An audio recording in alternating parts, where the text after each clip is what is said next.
성경 말씀 구약 성경 531쪽 열왕기상 10장 23절에서 29절까지 말씀 보시겠습니다.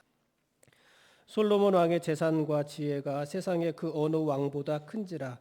온 세상 사람들이 다 하나님께서 솔로몬의 마음에 주신 지혜를 들으며 그의 얼굴을 보기 원하여 그들이 각기 예물을 가지고 왔으니 곧 은그릇과 금그릇과 의복과 갑옷과 향품과 말과 노새라 해마다 그리하였더라. 솔로몬의 병거와 마병을 모음에 병거가 1400대요 마병이 12000명이라. 병거성에도 두고 예루살렘 왕에게도 두었으며 왕이 예루살렘에서 은을 돌같이 흔하게 하고 백향목을 평지에 뽕나무같이 많게 하였더라. 솔로몬의 말들은 애굽에서 들여왔으니 왕의 상인들이 값주고 산 것이며 애굽에서 들여온 병거는 한 대에 은 600세겔이요 말은 한 필에 150세겔이라. 이와 같이 햇사람의 모든 왕과 아람 왕들에게 그것들을 되팔기도 하였더라. 아멘. 추석 명절 잘 보내셨습니까?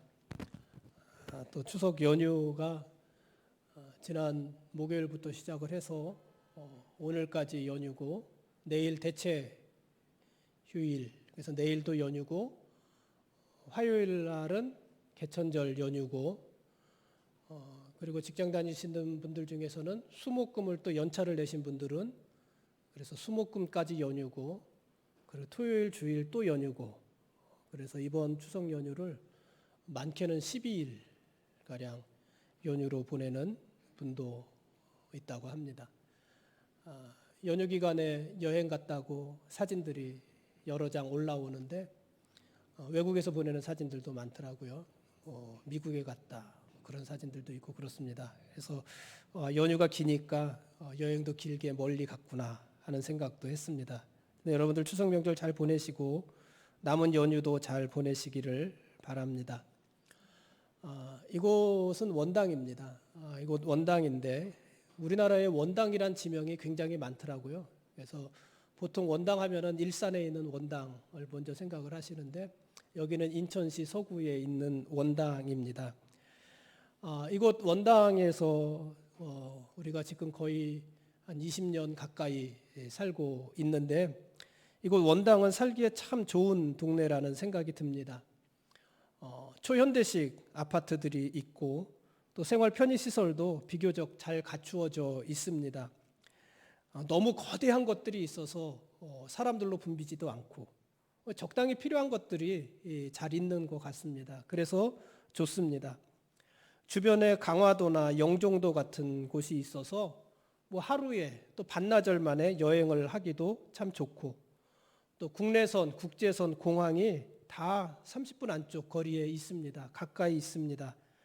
그러니 우리가 마음만 먹는다면 일본이나 제주도에 가서 점심 먹고 그날 뭐 돌아올 수도 있는 그런 동네에 우리가 살고 있습니다.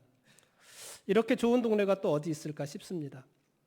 그런데 제가 생각하는 이 원당의 가장 큰 좋은 점, 장점은 이곳 원당은 우리나라의 대표적인 곡창지대인 김포평야를 끼고 있다는 것 아닌가 싶습니다. 물론 지금은 이 김포평야의 대부분의 이제 아파트가 들어서서 농가밭이 없어졌지만 그래도 아직까지도 이곳 원당 주변에는 넓은 논과 밭이 아주 많이 있습니다. 자전거를 타거나 뭐 혹은 차를 타거나 또 그건 걸어서라도 잠시만 나가면 금방 논과 밭이 나옵니다. 그곳에서 봄에는 못 심는 것을 보고 가을에는 곡식 거두는 것을 볼 수가 있습니다. 지난 화요일 날이요 동기 목사님 두 분이 교회에 찾아왔습니다. 우리 교회 십자가 외벽 공사 한다고 하니까는 격려차 보러 온 것입니다. 공사가 어떻게 되는지 보고 또 목사들이 훈수가 많아요. 뭐 이런저런 어떤 것이 잘 됐네, 어떤 것이 못 됐네 이런저런 훈수 두다가 밥 먹으러 가자고 해서 김포 신도시 양촌에 있는 설반에 가서 갈비탕을 같이 먹었습니다. 이 설반은 저한테는 뭐 작은 추억이 있는 곳인데 돌아가신 최승일 장로님 또 우리 고영실 권사님과 함께 저를 데려가셔서 설렁탕 갈비탕을 사주셨던 곳, 우리 셋이 앉아서 식사를 했던 그 추억이 있는 곳이기도 합니다. 그곳에서 제가 처음 설반 갈비탕을 먹으면 설반 얘기해도 되죠?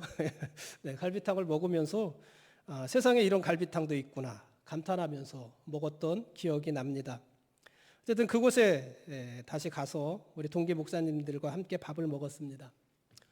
근데 오가는 길을 좁은 길로 오고 가고 했었는데, 그렇게 오고 가는 길에 보니까 크고 작은 논들이 그 중간에도 많이 있었고 논마다 벼이삭이 누렇게 익어 있었습니다. 그 모습이 보기에 참 좋았습니다. 서울에서 우리 교회로 오다 보면 대부분이 거쳐야 되는 메리지길을 이제 거쳐서 오게 되는데, 그 메리지길 좌우 논에도 벼가 익어가고 있을 것입니다. 올해는 제가 보질 못했어요. 그쪽으로 나갈 수가 없어서 보질 못했는데 아마 그곳 양쪽으로도 벼이삭이 누렇게 익어가고 있지 않을까, 그런 생각이 듭니다. 교회 근처에 제가 좋아하는 길들이 몇 군데 있습니다. 제가 이제 이 유연 사거리에서 계양역 쪽으로 나아가는 그 길, 그 4차선 도로잖아요. 그 길이 참 이쁩니다. 계절마다 이쁩니다. 봄에도 이쁘고 가을에도 이쁘고 여름에도 이쁘고 겨울에 눈이 오면 또 아주 참 이쁜 길입니다. 제가 좋아하는 길입니다. 또 제가 좋아하는 길이 몇 군데 있는데, 이 쓰레기 매립지길에서 서울 방향으로, 김포 방향으로 가다가 그 물류센터 새로 생겼잖아요. 그 물류센터 지나지 않고 물류센터 지나기 전에 샛길이 있습니다. 좁은 샛길이 있는데 그 샛길로 우회전하면은 목상교 쪽으로 가는 길인데 아주 짧은 구간입니다. 한 300-400m 정도 될까요? 그 정도 되는 짧은 구간의 길인데, 그 짧은 길을 가다 보면은 오른쪽에 아주 조그만 논이 하나 있습니다. 작은 논입니다. 제가 좋아하는 논입니다. 이건 내 논, 이렇게 생각하고 보는 논입니다. 그 논의 벼도 지금 누렇게 익었습니다. 또 아라마루 전망대 아시잖아요. 그 아라마루 전망대에서 오른쪽으로 가면 거맘 쪽이고 왼쪽으로 가면 김포 쪽인데, 그 큰 길로 가지 말고 아라마루 전망대에서 바로 정면으로 이렇게 내려가는 내리막길이 있는데, 그 내려가면 이제 식당들이 있거든요. 그 식당들을 지나면은 아주 작은 길을, 둑실길이라는 길이 나옵니다. 그 마을 이름이 둑실이에요. 둑실 마을이에요. 그래서 그 길을 둑실길이라고 하는데, 그 둑실 마을 양쪽으로도 작은 농가 밭이 많이 있습니다. 그 작은 길을 따라서 나오다 보면은 저쪽 어디예요? 그 저 아래 성당 있잖아요. 그 뒤편길로 이렇게 연결이 돼서 나오거든요. 어쨌든 그쪽에도 농가 밭이 많이 있는데, 그곳의 논에 있는 벼들도 누렇게 익어 가고 있습니다. 그러고 보니 지금 우리 주변이 온통 풍성합니다. 논에는 벼가 누렇게 익었고, 동네 과일상에 가보니까는요, 밤과 대추 등 우리 농산물들이 벌써 많이 나와 있습니다. 제가 1년에 한 번씩 보약 먹듯이 챙겨 먹는 과일이 하나 있는데요. 제가 직접 사다 먹는 과일이 있어요. 이거 인터넷으로 주문을 해서 사다 먹는 과일이 있는데, 보약처럼 먹는 과일입니다. 사과대추입니다. 사과대추. 제가 좋아하는 과일입니다. 1년에 한 번씩 요때만 먹을 수 있는 그런 대추, 사과대추, 이만한 대추가 있습니다. 그 사과대추도 진열되어 있는 것을 보았습니다. 그 모습을 보기만 해도 마음이 흐뭇해집니다. 그러고 보니까 이 가을은 참 풍성한 계절이라는 생각이 듭니다. 그저께가 추석이었잖아요. 그저께가 추석이었는데 우리 속담에 더도 말고 덜도 말고 한가위만 같아라는 말이 있습니다. 무슨 말이겠습니까? 추석이 그만큼 풍성한 계절이라는 의미 아니었겠습니까? 이 풍성함은 이 계절에 하나님께서 우리에게 주신 축복입니다. 지금은 없어졌지만 우리 어르신들 보릿고개를 지내지 않으셨습니까? 보릿고개를 넘으면서 허기진 배를 움켜쥐었던 사람들도, 또 남의 논에서 소작농을 하면서 등골이 휘어졌던 사람들도 이 가을에는 아주 잠깐 풍요로움을 누릴 수 있었습니다.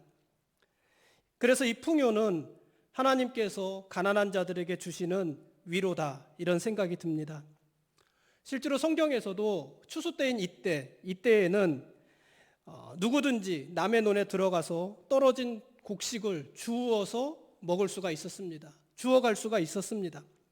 그것을 줍기라고 하는데요. 이 줍기라는 풍속인데 성경에 보면은 그 풍속으로 룻이 그 시어머니 나오미를 공양하기도 했습니다. 좋은 계절입니다. 그래서 이 가을에 대한 시들이 많이 있는데요. 나호열 시인이란 분이 가을이라는 시를 지었는데 아주 가슴 찡한 시입니다. 제가 한번 읽어보겠습니다. 나호열이라는 시인이 지은 가을이라는 시입니다. 가을 나호열. 툭 여기저기 목숨 내놓는 소리 가득한데 나는 배가 부르다. 이게 전부입니다. 다시 한번 읽어볼까요? 가을 나호열. 툭 여기저기 목숨 내놓는 소리 가득한데 나는 배가 부르다. 툭 하고 시작을 했어요. 무슨 소리일까요? 툭. 가을에는요, 밤 떨어지는 소리가 툭 하고 납니다. 잘 익은 감이 떨어지는 소리도 툭 하고 나고 대추 열매도 툭 소리를 내면서 떨어집니다. 시인은 그 소리를 표현한 것 같은데 그렇게 여기저기 툭툭 떨어지는 소리를 뭐라고 표현했냐면 목숨 내놓는 소리 이렇게 말을 했습니다. 감이 목숨을 내놓으면서 툭 떨어지고 밤이 목숨을 내놓으면서 툭 떨어지고 대추가 자기 목숨을 내놓으면서 툭 떨어지고 그렇게 툭툭 떨어지는 소리라고 했습니다. 그런데 그 소리 덕에 나는 배가 부릅니다. 왜입니까? 가난한 자들이 툭 떨어진 감도 주워 먹을 수 있고 굶주린 사람들이 툭 떨어진 대추도 주워 먹을 수 있고 밤도 주워 먹을 수 있기 때문에 그렇습니다. 참 가슴 뭉클한 시 아닙니까? 나무에서 툭 하고 떨어지는 밤과 대추와 과일들 이거 웬만하면은요 누구든지 그것이 비록 임자가 있는 주인이 있는 나무라 할지라도 떨어진 거 누구든지 한두 개 주워 먹을 수 있는 것 아닙니까? 그것이 우리 인정 아닙니까? 그래서 잘 익은 과일들이 툭 하고 떨어지면서 자기의 목숨을 내놓는 그 소리에 가난한 사람들도 그 한철 배가 부를 수가 있는 것입니다. 그러니 그것이 하나님의 특별하신 은혜가 아니고 무엇이겠습니까? 이런 은혜는 오직 가을에만 누릴 수 있는 특별한 은혜입니다. 봄에는 누릴 수 없지요. 여름에도 누릴 수 없지요. 겨울에도 누릴 수 없지요. 가을에만, 이 계절에만 누릴 수 있는 하나님의 특별한 은혜입니다. 이렇게 가을은 풍성한 계절이고 배부른 계절입니다. 그리고 은혜의 계절이고 은총의 계절입니다. 그러니 우리는 가을에는 기도하게 하소서라는 그 유명한 김현승의 시처럼 가을에는 하나님이 우리에게 주신 풍성한 은혜 앞에 저절로 머리를 숙이며 기도하게 되는 것 아닌가 싶습니다. 그러니까 우리에게 가을은 참 좋은 계절입니다. 하나님의 은혜, 하나님의 은총이 우리에게 가장 가까이 있는 계절, 그 계절이 가을이 아닌가 싶습니다. 사랑하는 성도 여러분, 올 가을 여러분의 삶 속에 하나님이 주시는 이런 풍성한 결실들이 넘치시기를 바랍니다. 여러분이 하는 일에 좋은 결과가 있고 여러분의 삶 속에 때를 따라서 도우시는 하나님의 은혜가 넘쳐나시기를 바랍니다. 그 은혜에 감사하는 마음을 모아서 우리가 더욱더 온전히 하나님을 예배할 수 있기를 바랍니다. 간혹 성도들 중에는 이 땅에서 풍성하게 사는 것, 부자로 사는 것을 대수롭지 않게 여기는 분들이 있습니다. 그것에 너무 목을 매는 분들이 있는가 하면 반대로 그것을 너무 대수롭지 않게 여기는 분들도 있습니다. 땅에서 잘 사는 것과 하나님과는 상관이 없다는 것입니다. 오히려 하나님은 당신이 사랑하는 자들에게 시련과 연단을 주신다는 것입니다. 물론 성경은 그런 부분에 대해서 이야기하고 있습니다. 그러나 하나님께서는 의외로 아주 많은 곳에서 우리 삶에 대한 풍요로움을 약속하고 계십니다. 요즘 새벽에 열왕기서 말씀을 묵상하고 있지 않습니까? 지난 주간에는 열왕기상 9장과 10장 말씀을 우리가 같이 읽었습니다. 모두 솔로몬 왕에 대한 이야기였습니다. 그런데 우리가 열왕기상 9장, 10장을 읽으면서 특히 10장을 보면서 그때가 솔로몬 왕의 최절정기다. 이렇게 말씀을 나누었습니다. 솔로몬의 영광의 정점이 바로 열왕기상 9장 10장입니다. 솔로몬에 대한 소문이 주변 나라에 걸쳐 널리 퍼졌고 각 나라에서 솔로몬을 보기 위해 예루살렘을 방문하는 사람들이 줄을 섰습니다. 그들은 저마다 자기 나라의 진귀한 물건들을 가지고 와서 솔로몬 왕에게 진상을 했습니다. 그 중에 대표적인 사람이 우리가 잘 아는 스바의 여왕이었습니다. 이 스바의 여왕은 힘이 많은 향품과 금과 보석을 낙타에 싣고 솔로몬 왕을 찾아왔습니다. 그리고 솔로몬 왕의 지혜와 부유함에 감탄했습니다. 열왕기상 9장과 10장에 보면은요, 솔로몬 왕 당시 이스라엘에는 금이 차고 넘쳤던 것 같습니다. 솔로몬은요, 금으로 큰 방패 200개를 만들었고 작은 방패도 300개를 만들었습니다. 여러분, 이 방패는요, 무엇을 위한 방패일까요?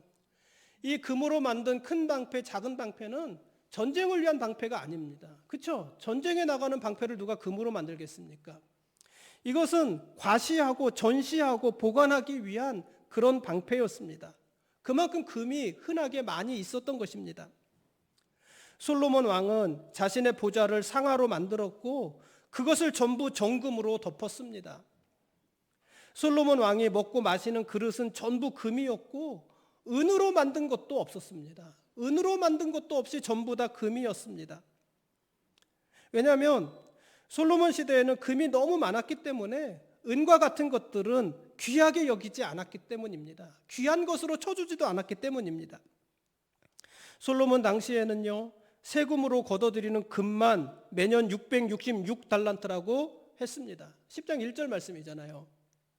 금 666달란트 얼마나 되는 양일까요? 오늘날 무게로 환산하면은요 22,843kg이에요. 그 정도의 금을 매년 세금으로 걷어들인 것입니다. 얼마나 많은 금입니까? 이게 상상이 가십니까? 이렇게 솔로몬은 정말로 부유한 왕이었습니다. 거기에 대해서 오늘 우리가 읽은 본문 말씀 10장 23절에서는 솔로몬 왕의 재산과 지혜가 세상의 그 어느 왕보다도 컸다, 이렇게 이야기하고 있지 않습니까? 솔로몬이 세상의 어떤 왕들보다도 지혜로운 왕이었을 뿐 아니라 세상의 어떤 왕들보다도 부유한 왕이었다, 이런 의미의 말씀 아닙니까? 지난 주간에 우리는 열왕기상 9장과 10장 말씀을 묵상하면서 당시가 솔로몬 왕의 최고 전성기라고 했습니다. 열왕기상 9장과 10장에서 솔로몬 왕은 모든 영광의 정점에 서 있는 것입니다. 여러분, 솔로몬은 어떻게 이렇게 부유한 왕이 될 수 있었던 것일까요? 솔로몬이 다윗의 뒤를 이어서 이스라엘의 왕이 되었을 때 솔로몬은 하나님께 일천번제를 드립니다. 그때 하나님이 솔로몬에게 나타나셔서 말씀하시는데 내가 너에게 무엇을 줄지 구하라고 하십니다. 내가 너에게 무엇을 줄까? 네가 구하여 보라, 이렇게 말씀하십니다. 그러자 솔로몬이 무엇을 구했습니까? 솔로몬이 듣는 마음을 종에게 주셔서 주의 백성을 재판하여 선악을 분별하게 해달라고 합니다. 열왕기상 3장 9절 말씀입니다. 이렇게 말을 했잖아요. 누가 주의 이 많은 백성을 재판할 수 있사오리이까? 듣는 마음을 종에게 주사 주의 백성을 재판하여 선악을 분별하게 하옵소서. 듣는 마음을 달라고 기도합니다. 이 말씀에서는 듣는 마음이라고 했지만은요, 이 똑같은 상황, 똑같은 구절을 역대하 1장 10절에서는 조금 다르게 기록을 했어요. 다른 단어로 기록을 했는데 우리에게 친숙한 단어로 기록을 합니다. 뭐라고 말을 했냐면 주는 이제 내게 지혜와 지식을 주사 이 백성 앞에서 출입하게 하옵소서. 이렇게 많은 주의 백성을 누가 능히 재판하리이까? 이렇게 하나님께 구합니다. 그러니까 솔로몬 왕이 구한 것은 듣는 마음인데 이 듣는 마음이 뭐라는 거예요? 그게 곧 지혜고 지식이라는 거예요. 또 거꾸로 솔로몬 왕은 지혜와 지식을 구했는데 뭐가 지혜라는 거예요? 듣는 마음이 지혜라는 것이에요. 듣는 마음. 그것이 지혜고 그것이 지식이라는 것입니다. 아무튼 솔로몬이 이렇게 구하자 하나님이 그것을 기뻐하셨습니다. 그래서 솔로몬 왕이 구한 지혜도 주시고 솔로몬 왕이 구하지 않은 부귀와 영광도 더하여 주겠다고 약속하셨습니다. 열왕기상 3장 12절 13절 말씀입니다. 내가 네 말대로 하여 네게 지혜롭고 총명한 마음을 주노니 네 앞에도 너와 같은 자가 없었거니와 네 뒤에도 너와 같은 자가 일어남이 없으리라. 내가 또 네가 구하지 아니한 부귀와 영광도 네게 주노니 네 백성의 왕들 네 평생의 왕들 중에 너와 같은 자가 없을 것이라. 솔로몬의 부귀와 영광은요, 처음부터 하나님이 솔로몬에게 주겠다고 약속하신 것이었습니다. 그리고 그 약속대로 솔로몬 왕은 지금 최고의 부귀와 최고의 영화를 누리고 있는 것입니다. 다른 어떤 왕들보다도 더 부귀한 왕이 되어져 있는 것입니다. 그러니 지금 솔로몬 왕이 누리고 있는 이 부귀와 영화는 하나님의 은혜라고도 할 수 있는 것 아니겠습니까? 그런데 우리는 지난 주간에 이 말씀을 묵상하면서 솔로몬 왕이 지금 최고의 전성기를 보내고 있다는 얘기는 이후로 솔로몬 왕은 지금 같은 영광을 누리지 못했다는 것이라고 그랬잖아요. 그러니까 솔로몬이 점점 나아져서 최고 전성기에 이른 거예요. 최고 영광의 순간에 이르는 거예요. 이미 최고가 된 것이에요. 그 말은 이후로는 이 최고만 못하다는 거잖아요. 최고만 못한 삶을 살았다는 거잖아요. 뿐만 아니라 이스라엘도 이후로는 이 솔로몬 왕 시대의 영광을 누리지 못하게 됩니다. 그러니까 열왕기상 10장 이후로 솔로몬 왕과 이스라엘은 어떤 삶을 산 것입니까? 점점 더 쇠퇴해지는 삶, 점점 더 몰락해가는 삶을 살게 된 것입니다. 왜 그렇게 된 것일까요? 사실 이 열왕기상 10장에서 솔로몬이 누리는 부귀와 영광은 그것이 모두 하나님이 주신 것이다, 이렇게 말을 할 수가 없습니다. 하나님이 솔로몬에게 부귀와 영광을 약속하셨지만 이 열왕기 10장에 표현된 솔로몬의 재산들, 솔로몬의 부귀와 영광들, 그것이 모두 하나님이 주신 것이다, 이렇게 말을 할 수는 없다는 거예요. 왜 그러냐면 이 당시 솔로몬은 하나님의 뜻에 어긋나는 방법으로 부귀와 영광을 쌓아두고 있기 때문에 그렇습니다. 솔로몬 왕은요, 많은 은과 금을 소유했는데 지나치게 많은 은과 금을 소유했습니다. 근데 하나님께서는 은과 금을 향해서 뭐라고 말씀하셨냐면 신명기 17장 17절에 보면은 자기를 위하여 은금을 많이 쌓아두지 말라, 이렇게 말을 했어요. 자기를 위하여 은금을 많이 어떻게 하지 말라? 쌓아두지 말라. 쌓아두지 말라는 것이 무슨 말이에요? 예? 쌓아두지 말라가 뭐예요? 쟁여두지 말라는 것이에요. 그렇죠? 모아두지 말라는 것이에요. 누구를 위하여? 자기를 위하여.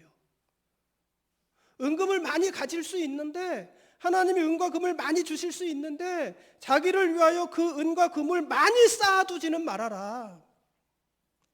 왜냐하면 너무 많은 은과 금은 누구에게나 우상이 될 수 있기 때문입니다. 하나님이 주신 은과 금은요, 쌓아두는 것이 아니라 흩어 구제하고 더 많은 사람들에게 흘려보내야 될 것들인 것입니다. 어리석은 부자처럼 올해 작년보다 더 많은 곡식이 이걸 추수했으니 이제 기존의 창고로는 부족하니 이걸 헐어버리고 더 큰 창고를 짓고 그곳에 곡식을 꽉꽉 채워두고 이제는 안심하고 먹고 마시고 즐기자, 그러라고 은과 금을 주시는 것은 아니라는 것이에요. 그런데 솔로몬은 그 은과 금으로 뭐 했습니까? 방패를 만들고 자기의 보좌를 입히고 모든 그릇, 자기가 먹는 모든 그릇을 금으로 만들고 그렇게 쌓아두고 있었던 것입니다. 솔로몬 왕은요, 병거와 마병도 많이 가졌는데 너무 많이 가졌습니다.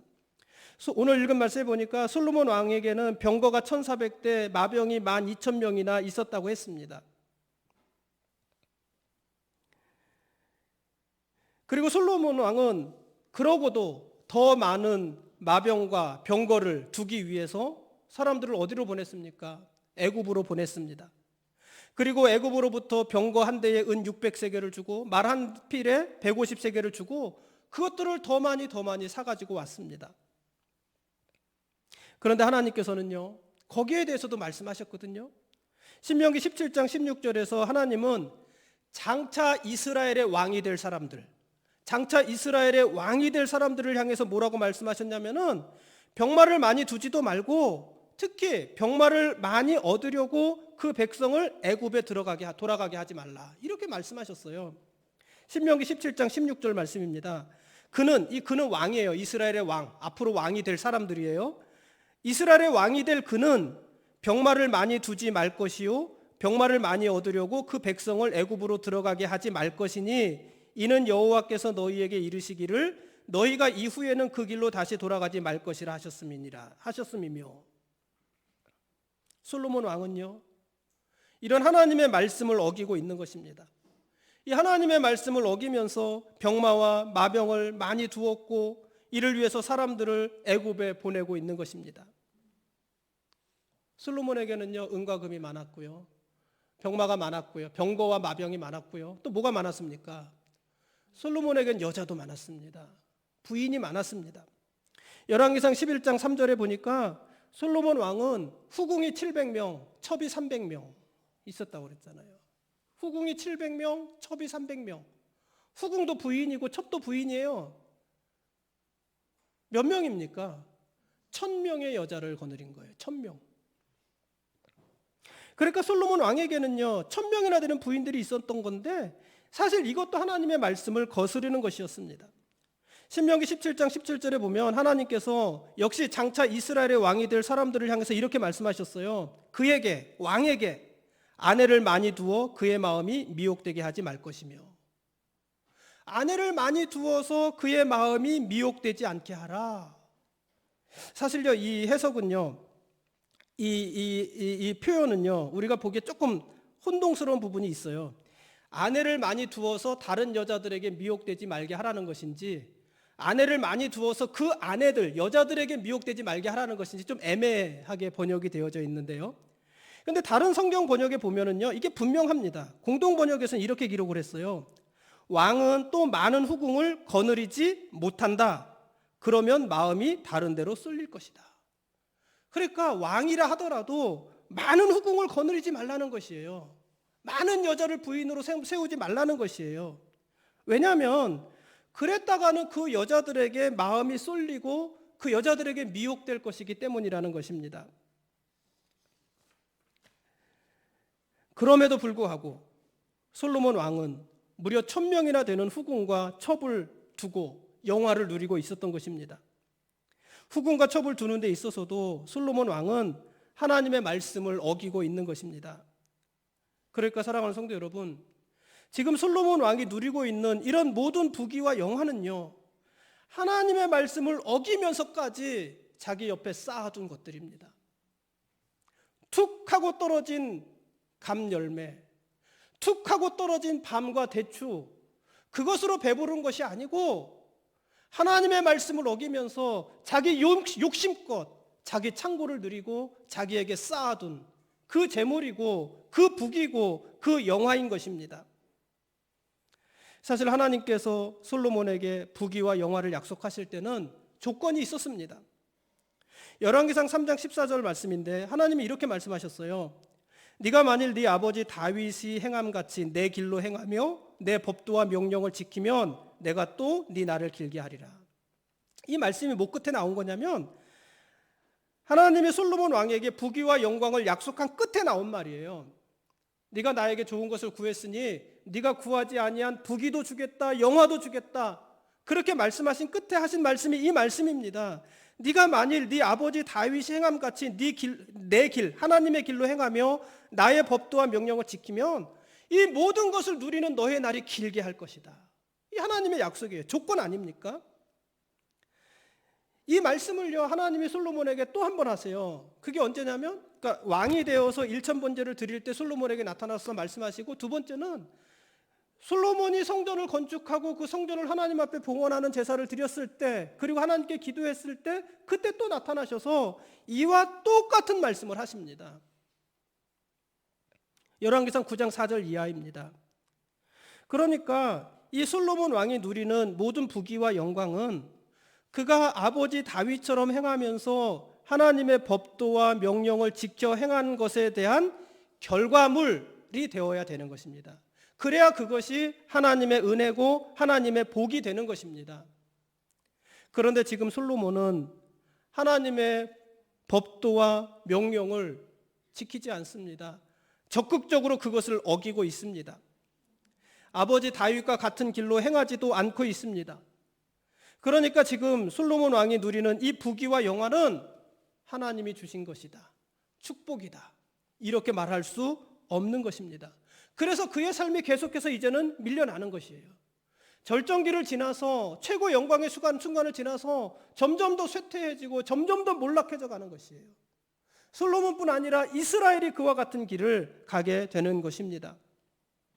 지금 솔로몬이 가지고 있는 금과 은은 하나님의 축복이 아니라 솔로몬 왕이 자기 욕심껏 쌓아놓은 재물에 지나지 않는 것입니다. 그 욕심을 채우기 위해서 솔로몬 왕은 백성들을 착취했고 하나님의 뜻을 어겼던 것입니다. 마치 어리석은 부자와 같이 행동을 한 것입니다. 너무 많은 곡식을 거둬서 이제 이 창고 가지고는 되지 않으니 어떻게 할까? 이 창고를 더 크게 지어야 되겠구나. 그 창고에 자기가 거둬들인 곡식을 자기를 위하여 꽉꽉 쌓아두고 그리고 자기는 잔치하고 연회한 것이에요.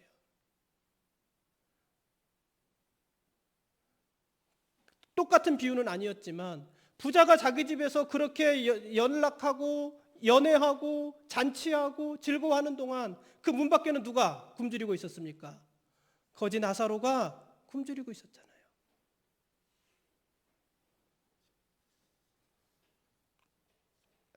어쨌든 그래서 열왕기상 10장을 정점으로 솔로몬 왕은 점점 쇠락해 가고 이스라엘도 점점 더 연약해져 갑니다.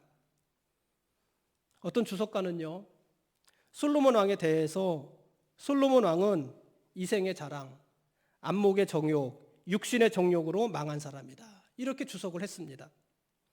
솔로몬 왕은 과도하게 많은 건축물을 세웠다고 그랬잖아요. 성전을 짓는데 7년, 자기 왕궁을 짓는데 13년, 도합 20년. 그 외에도 많은 건축물들을 세웠다고 그랬잖아요. 솔로몬이 이렇게 과도하게 많은 건축물을 세운 것은 이생의 자랑 때문이었고, 솔로몬이 수많은 은과 금을 소유하고 상아와 백향목으로 꾸미며 화려하게 살았던 것은 안목의 정욕 때문이었고, 솔로몬이 1000명이나 되는 후궁과 첩을 두고 살았던 것은 육신의 정욕 때문이었다는 것입니다. 그래서 이생의 자랑, 안목의 정욕, 육신의 정욕이라는 것이에요. 그런데 요한일서 2장 15절 16절에 보면 이런 말씀이 있습니다. 이 세상이나 세상에 있는 것들을 사랑하지 말라. 누구든지 세상을 사랑하면 아버지의 사랑이 그 안에 있지 아니하나니 이는 세상에 있는 모든 것이 육신의 정욕과 안목의 정욕과 이생의 자랑이니 다 아버지께로부터 온 것이 아니요 세상으로부터 온 것이라. 육신의 정욕과 안목의 정욕과 이생의 자랑은 하나님으로부터 온 것이 아니고 세상으로부터 온 것이라는 것입니다. 그리고 사람들이 세상으로부터 오는 것을 사랑하는 것은 아버지의 사랑이 그 안에 있지 않기 때문이라는 것입니다. 하나님이 그 안에 있지 않기 때문이라는 것입니다. 이것이 요한일서의 말씀입니다. 그리고 솔로몬 왕의 상태가 바로 이와 같은 상태였다는 것입니다. 하나님은 솔로몬 왕에게 특별한 지혜와 지식을 주셨고 헤아릴 수 없이 많은 물질의 복과 영광도 주셨습니다. 그런데 이런 것들이 오히려 솔로몬 왕의 눈을 멀게 하고 그를 이생의 자랑과 안목의 정욕과 육신의 정욕에 타락하고 무너지게 했던 것입니다. 사랑하는 성도 여러분, 돈에 자신할 수 있는 사람은 없어요. 뭐 있기는 하겠죠. 그러나 거의 없어요. 또 이성에 자신할 수 있는 사람도 거의 없어요. 누구나 유혹을 받고 그 유혹에 누구나 넘어질 수 있어요. 자신할 수 없습니다. 그러니까 조심해야지 되는 거예요. 명예의 유혹으로부터 자신할 수 있는 사람도 없어요. 그렇죠? 그러니까 돈은요, 없어도 시험이지만 많아도 시험인 거예요. 많아도. 솔로몬이 그와 같은 것입니다. 그렇다면 사랑하는 성도 여러분, 복이 뭘까요? 은혜가 뭘까요? 복은요, 소유가 아닙니다. 내가 무엇이든 많이 가지는 것을 복이라고 하지 않습니다. 그럼 복은 뭘까요? 복은 소유가 아니라 관계입니다. 관계. 하나님과 끊을 수 없는 관계가 복입니다. 다시 말해서 우리 성도들에게 복은 하나님 자체라는 것입니다. 금은보화는 하나님이 주실 수도 있고 거두실 수도 있는 것이잖아요. 여러분, 좋은 아내, 좋은 남편, 나에게 복 있는 아내, 복 있는 남편은 누구입니까? 내 아내가 돈이 많아. 그래서 복입니까? 내 남편이 돈을 잘 벌어와. 그래서 복입니까? 아니잖아요. 남편과 아내의 친밀한 관계가 복 아닙니까? 그게 복이죠.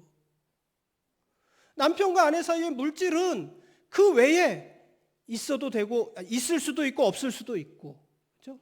있으면 있는 대로 그 관계 속에서 그것을 사용하면서 사는 거고, 없으면 없는 대로 그것을 견디면서 사는 거잖아요. 그래서 복은요, 하나님 앞에도 복은 소유가 아닙니다. 관계입니다. 모든 것이 풍성한 이 가을에 저와 여러분들에게 하나님의 복과 은혜가 충만하시기를 바랍니다. 단지 무엇을 좀 더 가지고 무엇을 좀 더 누리는 복이 아니라 하나님과의 관계가 충만한 복이 넘치는 계절이 되기를 바랍니다. 우리는요, 툭 하고 떨어지는 밤 한 톨, 툭 하고 떨어지는 감 하나, 툭 하고 떨어지는 대추 하나로도 배부를 수 있는 거예요. 많으면 좋겠죠. 그것을 그냥 나무를 작대기로 다른 사람 근접하지 못하게 줄쳐놓고 막 털어서 썩어 없어질 때까지 창고에다 쌓아놓고 자기만 먹으면서 내가 썩어서 버리는 한이 있어도 다른 사람에게 공짜로 줄 수는 없어. 그렇게 살 수도 있겠죠. 그렇다고 해서 밤을 몇 개나 먹겠습니까? 10개를 먹겠습니까? 20개를 먹겠습니까? 내가 하나 먹으면 2-3개 먹지 않겠습니까? 우린 그것으로도 살 수 있는 사람들이에요. 그러나 관계는 그렇지 않잖아요. 관계는. 사랑하는 성도 여러분, 금과 은혜에 너무 집착하지 맙시다. 금과 은이 우리에게 정말 필요하다면 하나님이 주실 것입니다. 그런데 금과 은 때문에 우리의 전성기가 지나고 있다면 하나님은 그 금과 은을 거두어 가실 것입니다. 그게 복입니다. 그러므로 무엇이든지 더 많이 가지려고만 하지 마시고 하나님이 이미 우리에게 주신 것에 만족하면서 그것을 가치 있게 사용하시기 바랍니다. 혼자 가지려고 손을 움켜쥐지만 마시고 손을 펴서 어려운 사람들과 함께 여러분의 것을 나누어서 사용하시기를 바랍니다. 그렇게 사는 것이 복되게 사는 것입니다.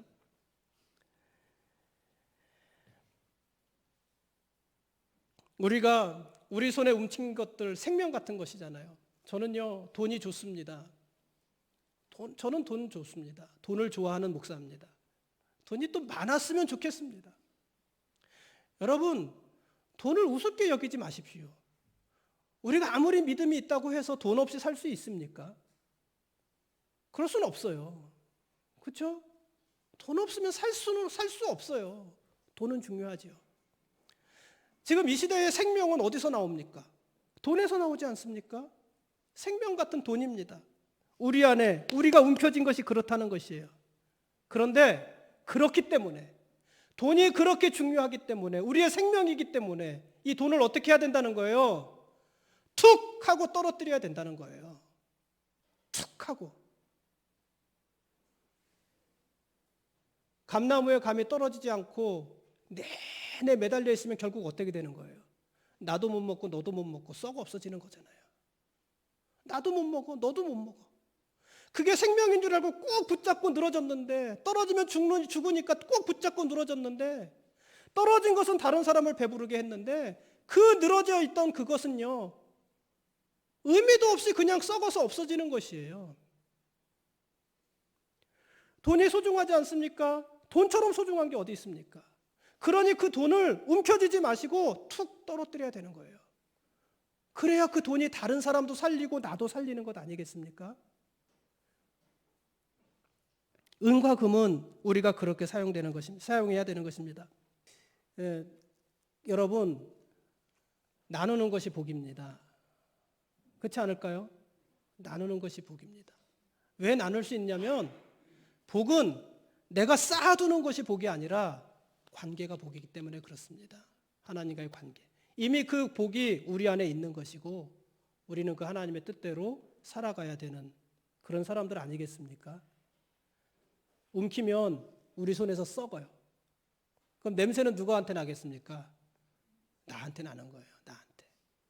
하나님이 주신 그 귀한 것, 생명 같은 것들 툭 떨어져야 누군가 그걸 주워서 배부를 수 있는 것입니다. 그래야 이 가을이 하나님이 주시는 특별한 은혜의 계절, 특별한 은총의 계절이 되는 것입니다. 그냥 지나가는 계절이 아니라 특별한 계절, 모두에게 풍요로운 계절, 그 계절이 되는 것입니다.